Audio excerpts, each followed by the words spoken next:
My parents blamed me when they found out my fiancé was cheating with my golden brother.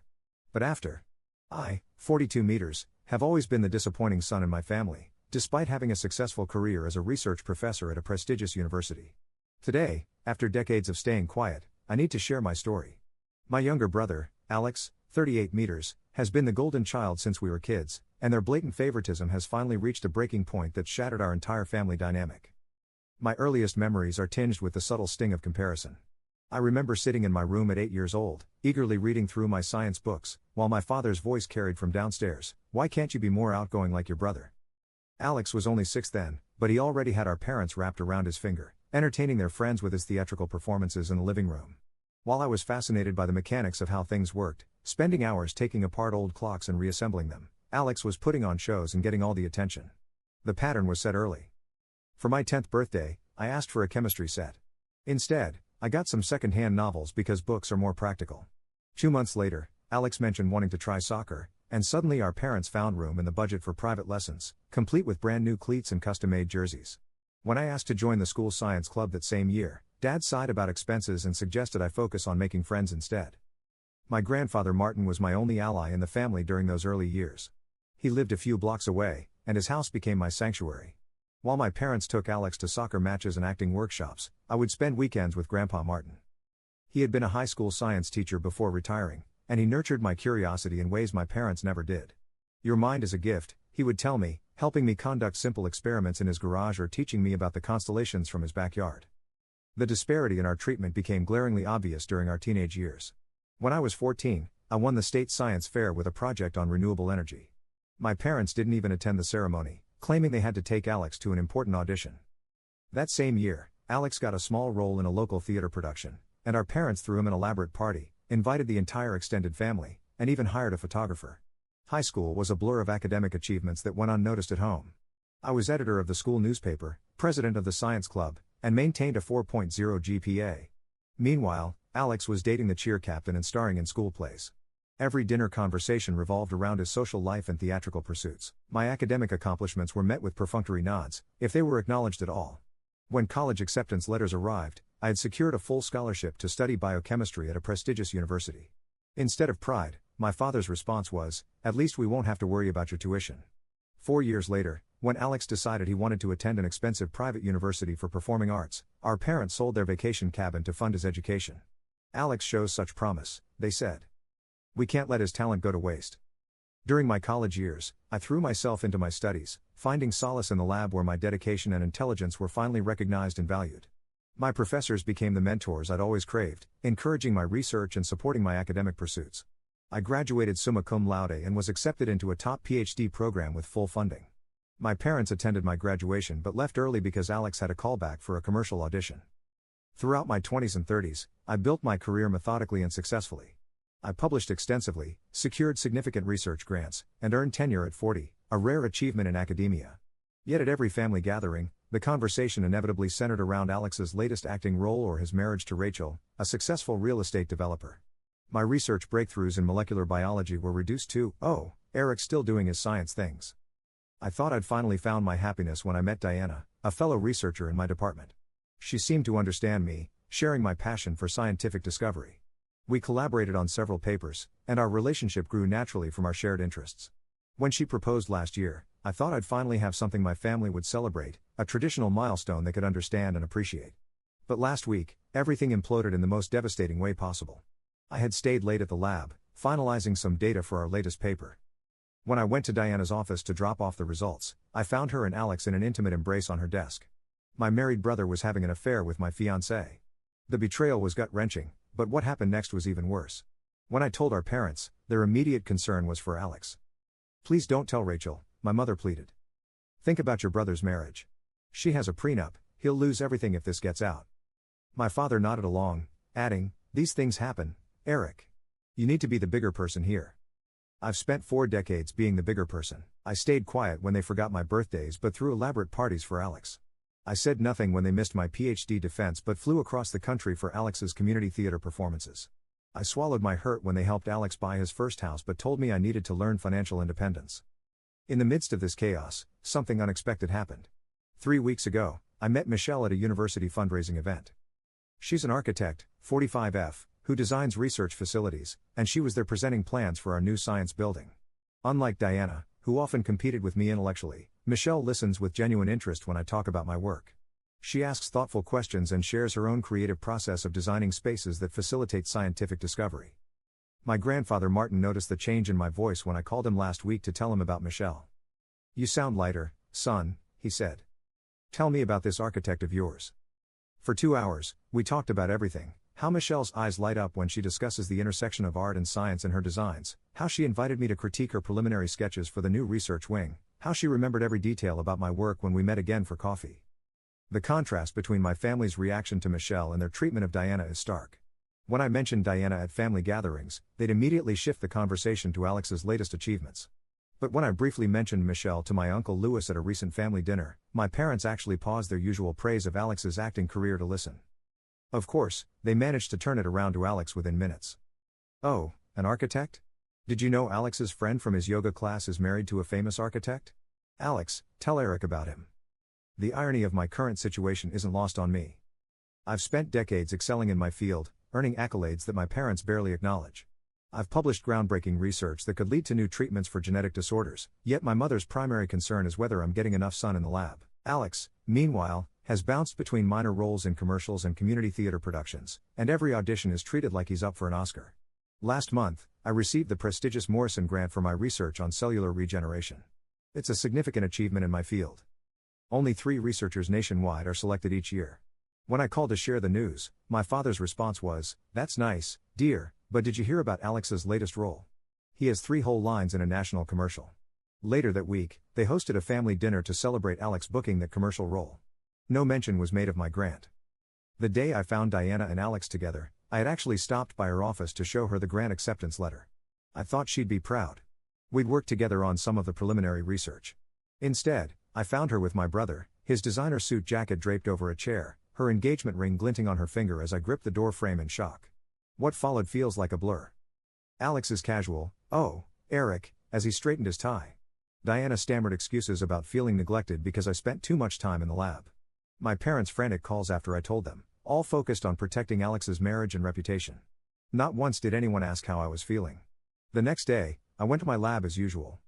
Science has always been my refuge, the one place where results matter more than dramatic flair, where dedication and intellect are valued above social charm. My graduate students were discussing their latest experiments, and for a few hours, I could immerse myself in real problems with quantifiable solutions. But something had shifted inside me. For the first time in my life, I wasn't just hurt by my family's behavior, I was angry. Really, genuinely angry. Not the quiet resentment I'd carried for years, but a fierce, liberating rage. I looked at the grant letter on my desk, at the papers I'd published, at the students eagerly waiting for my guidance, and I realized, I don't need their approval anymore. I haven't needed it for years. That evening, I met Michelle for dinner. We'd been seeing each other casually since the fundraiser, but I'd been hesitant to share too much about my family situation. Something about her steady presence and genuine interest in my thoughts made me feel safe enough to tell her everything. She listened without interrupting, her architect's eyes focused and analytical, as I laid out 42 years of systematic favoritism and dismissal. When I finished speaking, Michelle was quiet for a moment. Then she said something that made me see my situation in a completely new light. "You know, in architecture, we sometimes encounter buildings that look perfectly fine on the surface but have fundamental structural flaws. No amount of cosmetic renovation can fix those issues. Sometimes, the kindest thing we can do is acknowledge that the structure isn't safe anymore and build something new." She's right. I've spent my entire life trying to renovate a fundamentally flawed family structure. I've tried being the perfect son, the brilliant researcher, the understanding brother.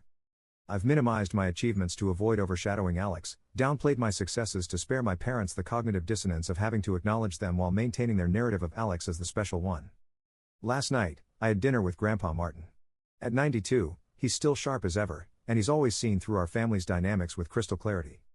"Your parents," he said, stirring his tea with a steadiness that belies his age, "have spent so long casting Alex as the star of their show that they've forgotten there are other stories worth telling." Then he took my hand and added, "But you, my dear, have been writing your own story all along. Perhaps it's time to stop letting them edit it. I'm writing this now because I've made a decision. Michelle and I have been discussing marriage, not officially engaged yet, but moving in that direction. When the time comes, I'm not going to have a big family wedding. I won't invite my parents or Alex. I won't subject myself to their inevitable attempts to make it about him somehow.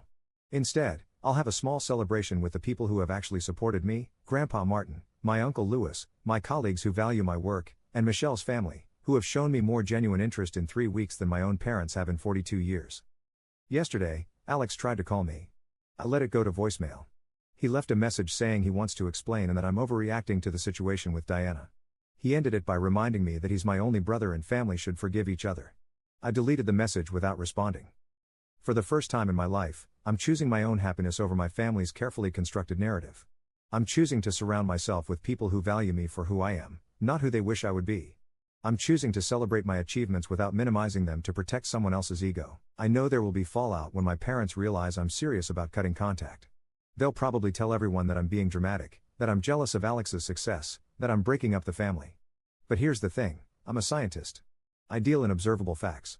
And the facts are that they broke up this family long ago, piece by piece, every time they chose to diminish one son to elevate the other. So here I am, at 42, finally ready to conduct the most important experiment of my life, seeing who I can be without the weight of their expectations and disappointments. I have my research, my students, my grants, and now, potentially, a partner who sees me clearly and values what he sees. Maybe that's more than enough. Maybe that's everything. Update 1. It's been 3 months since my last post, and a lot has happened. First, the good news, Michelle and I are officially engaged. She proposed last weekend during a quiet evening at her house. We were reviewing the final plans for the new research facility, and she had hidden the ring in a blueprint tube. It was perfect, thoughtful, understated, and completely us. To understand how far I've come, let me back up a bit. After the disaster with Diana and Alex, I threw myself into the new research facility project. Working with Michelle became my refuge. While my family was bombarding me with calls about forgiving Alex and keeping the peace, Michelle and I were spending long hours discussing how to design the perfect laboratory spaces. The engagement itself was such a stark contrast to my experience with Diana. With Diana, everything was a competition, who had more publications, whose research was more groundbreaking. She proposed during a department meeting, making it all about public attention. Michelle, on the other hand, made it intimate and meaningful. The not-so-good news? My parents' reaction. Word got back to them through my Uncle Louis, who was genuinely happy for us. Within hours, my phone was flooded with messages. Dad's first response wasn't congratulations, it was, why didn't you tell us you were seeing someone serious? Alex could have introduced you to his friend's architect wife for comparison. Then came the barrage of guilt-tripping. We're your parents, we should have been the first to know. Never mind that they hadn't asked about my life once in the 3 months since the Diana incident. They were too busy helping Alex deal with the stress of potentially being caught having another affair. The real drama started when they realized I was serious about having a small wedding. Dad called in tears, saying I was depriving Alex of his role as best man and breaking family tradition. When I reminded him that Alex wasn't even invited, he went silent for a full minute before launching into a lecture about forgiveness and family bonds. Speaking of Alex, his marriage is showing cracks. Rachel has been distant since Diana, my ex-fiancé, started working at her company's fitness center as a personal trainer. Yes, you read that right, Diana left academia to become a trainer. Apparently, she and Alex have been seeing each other at the gym. Rachel doesn't know yet, but people are talking. Alex has been calling me daily, leaving messages about how he needs his big brother during this difficult time. My research work has actually flourished during all this chaos. Last week, we received additional funding for our cellular regeneration project. The grant committee specifically cited the innovative lab design Michelle and I developed together as a factor in their decision. Her mom, a retired judge, actually understands the complexity of the situation. She told me something that really resonated. Family isn't about sharing DNA, it's about sharing respect. Her brother, a literature professor, has become one of my closest friends. The wedding planning has been surprisingly peaceful, mainly because we're keeping it small and meaningful. We're having it in the botanical gardens where Michelle and I had our first real date. She'd asked me there to discuss the greenhouse specifications for the new research facility, and we ended up talking for hours about everything from photosynthesis to architectural history. Tomorrow, Michelle and I are meeting with Grandpa Martin to show him our wedding plans. He's the only one from my immediate family who will be there, and honestly, that feels exactly right. He's been more of a parent to me than my actual parents ever were. I've started seeing a therapist to process all of this. She's helping me understand that it's okay to create boundaries, even with family. Michelle joins me for some sessions, and her insights as an architect often provide interesting perspectives. Emotional boundaries, she said in our last session, are like load-bearing walls. They're not about keeping people out, they're about maintaining structural integrity. I'll update again after we set a firm wedding date. For now, I'm focusing on my research, my future wife, and finally putting myself first. For the first time in my life, I feel truly seen and valued. Not for being someone's brother or son, but for being exactly who I am. Update 2. It's been another 2 months since my last update, and I wish I could say things have improved with my family. The wedding is in 3 weeks, and what should have been a joyful time of preparation has turned into another family drama, courtesy of my parents and Alex. We planned everything carefully, a small ceremony in the botanical gardens, followed by an intimate reception. The guest list was selective: my grandfather Martin, a few close relatives who've always supported me, my colleagues, and Michelle's family. I was explicit with my parents: Alex was not invited. Yesterday, I discovered that my parents not only told Alex about the wedding details but actively encouraged him to come. My uncle Louis called to warn me after overhearing Alex bragging about the surprise he was planning for my wedding. Apparently, he's already bought a suit that, in his words, will show everyone what a real star looks like. The most infuriating part? When I confronted my parents, they acted like they were doing me a favor. "We couldn't let you make the mistake of excluding your only brother," Dad said. "He's got a beautiful speech prepared about brotherly forgiveness. It will make the wedding so much more meaningful." I had to explain to them, yet again, that someone who slept with my previous fiancé doesn't get to make speeches about forgiveness at my wedding. Their response? "But he's going through such a difficult time with Rachel. She's been so cold to him lately, and he needs his family's support." Michelle has been incredibly supportive through all this. When I told her about Alex's planned intrusion, she immediately contacted our wedding venue to arrange additional security. Her exact words were, "The only dramatic performance happening at our wedding will be our vows." The irony isn't lost on me that Alex's marriage to Rachel is falling apart just as I'm about to start my new life with Michelle. Rachel has finally started asking questions about his frequent gym sessions with Diana. According to my uncle Louis, there have been some heated arguments at their house. Yet somehow, in my parents' eyes, this makes Alex the victim who needs support, not the architect of his own destruction. Speaking of Diana, she's been spotted with Alex at various places around town, not just the gym. My colleague saw them having lunch at a cafe near the university, looking very intimate. When I mentioned this to my father, hoping he'd finally see the pattern, he dismissed it as Alex being a supportive friend to someone going through a career change. Last week, my parents tried a new approach. Mom showed up at my lab unannounced, something she's never done in my entire academic career. She tried to convince me that excluding Alex would create a rift that can never be healed. I looked at her standing there, this woman who had never shown interest in my work, and told her, "The rift was created when you consistently chose him over me. It was widened when you dismissed his betrayal of my trust." Grandpa Martin, bless him, offered to run interference on the wedding day. At 92, he's still sharp as a tack and doesn't suffer fools gladly. "Don't worry about Alex," she told me. "I'll be stationed at the entrance. He wouldn't dare try to get past me. I've hired additional security for the wedding, though it breaks my heart that I need to protect my own wedding from my brother's intrusion." The venue has been given photos of Alex and strict instructions not to let him in. Michelle's brother, who works in private security, has also arranged for a few colleagues to be present, disguised as guests. My research lab has become my sanctuary during all this chaos. The precision of scientific work, the clarity of data analysis, it's a welcome contrast to the emotional manipulation I'm dealing with at home. My graduate students have noticed my increased presence in the lab, but they've been wonderfully supportive. 3 weeks until the wedding. I should be excited about marrying the wonderful woman who supports my career, understands my boundaries, and loves me for who I am. Instead, I'm strategizing how to keep my own brother from ruining my wedding day. I'll update again after the wedding. Whether Alex shows up or not, I'm marrying Michelle. No more letting my family's drama overshadow my happiness. Update 3. The wedding was yesterday. I wish I could say everything went smoothly, but my family managed to create one final dramatic scene. However, this time, something unexpected happened. The truth finally came out, and the aftermath was both devastating and liberating. Despite all our precautions, Alex and our parents showed up at the botanical gardens. My father was crying dramatically about how cruel it was to exclude them, while my mother tried to reason with the security team.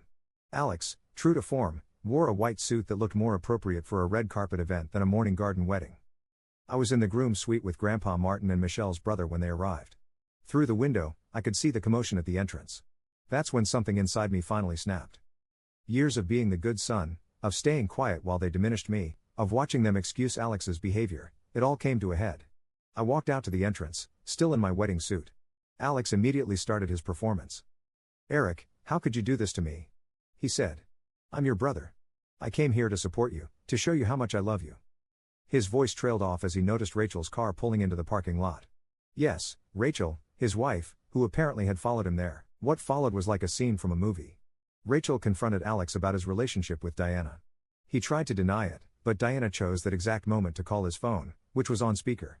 Everyone heard her asking if he was still coming over later. Then my father, instead of addressing Alex's behavior, turned to me and said, "Look what you've done. If you had just invited your brother properly, none of this would have happened." That was it. The final straw. "No, Dad," I said, my voice surprisingly steady. "Alex chose to sleep with my fiancé while he was married. He chose to show up uninvited to my wedding in white. He chose to continue seeing Diana behind Rachel's back. These are his choices, not mine." Then I turned to our guests and said, 3 years ago, I found Alex and my then fiancée Diana together in her office. When I told our parents, their only concern was protecting Alex's marriage because Rachel has a prenup. They never once asked how I was feeling." Rachel's face went from hurt to furious. "A prenup? Is that why you've been pretending everything's fine?" she asked Alex.